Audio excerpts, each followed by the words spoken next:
প্রিয় শিক্ষার্থী বন্ধুরা আসসালামু আলাইকুম। আজকে আমরা শুরু করব 1.5.9 শক্তি সেট থেকে। তো শক্তি সেটকে পাওয়ার সেট বলা হয়। মনে করো একটি সেট এ এক্স ওয়াই তার উপাদান, তাহলে এ সেটের উপসেটগুলো হলো এক্স ওয়াই। একে আমরা ছোট করে লিখতে পারি এক্স এবং ওয়াই। আমরা ফাঁকা সেট লিখতে পারি এই দুটি লেখার পর। এখানে উপসেট সমূহের সেট এক্স ওয়াই ভেঙে লিখলে এক্স এবং ওয়াই লেখা যায় এবং অবশিষ্টভাবে ফাঁকা সেটটা লিখতে পারি। এ সেটের শক্তি সেট। সুতরাং কোনো সেটের সকল উপসেট দ্বারা গঠিত সেটকে ওই সেটের শক্তি সেট বলা হয়। মানে একটা সেটের যে উপাদান দেওয়া থাকবে সেই উপাদান নিয়ে যে সেট গঠিত হবে সেই সেটকে শক্তি সেট বলা হয়। এ সেটের শক্তি সেটকে পি এ দ্বারা প্রকাশ করা হয়। উদাহরণ এ ইকুয়াল 0 1 2 হলে পি এ নির্ণয় করো। তো সমাধানটা দেখি।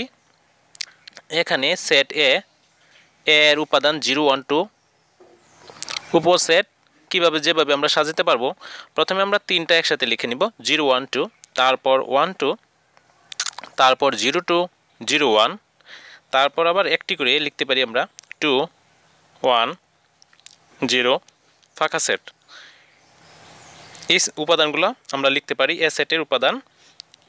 সুতরাং পি এ ইকুয়াল ফাঁকা সেট 0 1 2 0 1 0 2 1 2 0 1 2, এগুলো হচ্ছে পি এর উপাদান।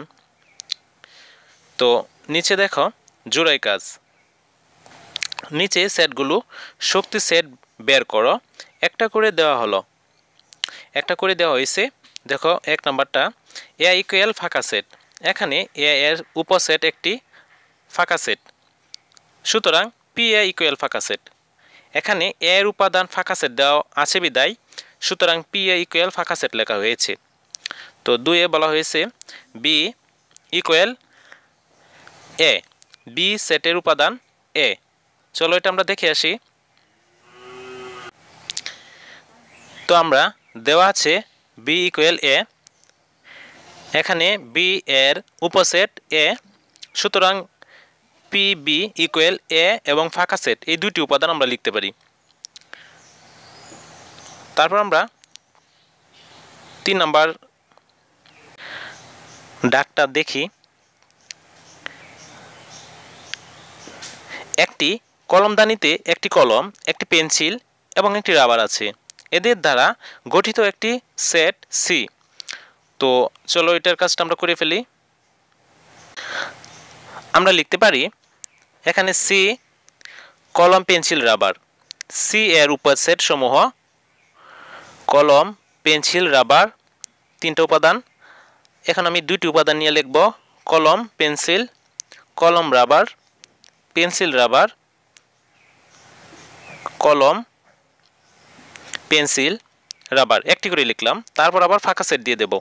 তো সুতরাং দেখতে পেলাম যে পি সি এর সকল উপাদানগুলো হচ্ছে কলম পেন্সিল রাবার, কলম পেন্সিল, কলম রাবার, পেন্সিল রাবার, কলম পেন্সিল রাবার, অবশেষে ফাঁকা সেট। এখানে তো আমরা এটা লিখতে পারি।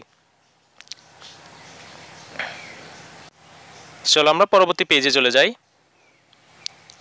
তো এখানে দেখো 1.6 সেটের উপাদান সংখ্যা, number of element of A set.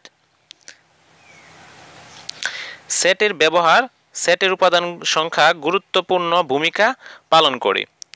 কোনো একটি সেট এ এর উপাদান সংখ্যাকে এন এ দ্বারা নির্দেশ করা হয়। যদি এ একটি অসীম সেট হয় তবে এন এ কে অসীম, এই চিহ্নটা হচ্ছে অসীম চিহ্ন দ্বারা প্রকাশ করা হয়। অর্থাৎ এ একটি অসীম সেট হলে এন এ ইকুয়াল অসীম, এই চিহ্নটি লিখতে পারি। উদাহরণস্বরূপ এ ইকুয়াল 0 1 2 3 হলে এন এ ইকুয়াল 4, তো এখানে একক কাজ দেওয়া আছে, চলো আমরা একক কাজটা করে ফেলি। এ ইকুয়াল 0 হলে এন এ এই খালি ঘরে কি হবে সেটা আমরা লিখব।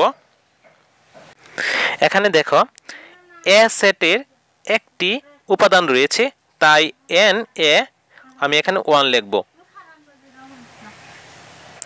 তারপর দেখো 2 এ সেটের 3টি উপাদান এ বি সি হলে এন এ এখানে আমি 3 লিখব।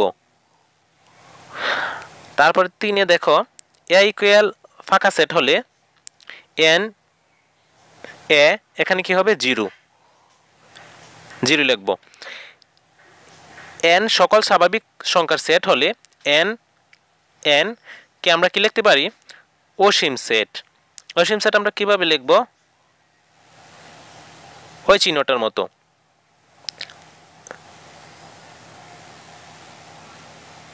এভাবে আমরা লিখতে পারি। তারপর নিচে চলে যাই। এবার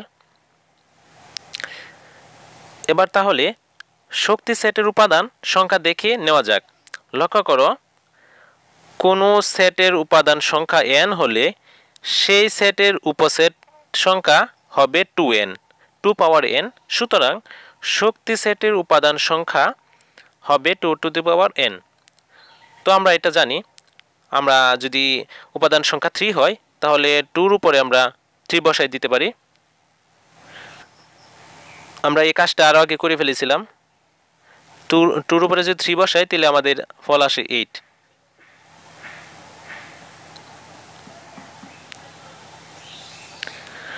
তো একক কাজটা দেখি আমরা।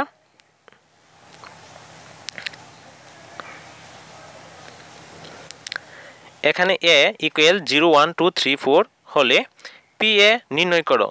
দেখাও যে পি এর উপাদান সংখ্যা 2 টু দি পাওয়ার 4 ইকুয়াল 16। তো চলো এই অঙ্কের একক কাজটার আমরা সমাধানটা দেখে আসি।